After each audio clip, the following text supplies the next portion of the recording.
Hey guys, today's video, let's fix search bar not working in your Windows 11. So first of all, what you have to do is press Ctrl, Shift, and Escape button at the same time. Once done, it'll open your task manager.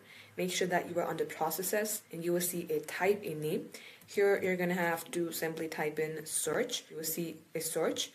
Right click onto it, then select End Task. Now once you enter the task here, again, you're going to have to press Windows and R at the same time. Then type in Services.msc and then enter. As you do that, you will see a pop-up like this. Click onto anywhere, then type in W. We are specifically searching for window search. So let's go ahead and search for window search. You will see it right here.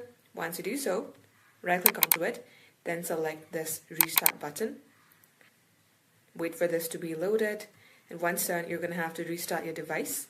And as you do that, it'll fix your problem. Thank you all for watching, guys. If it helped, leave a like and sub. We will catch you up soon.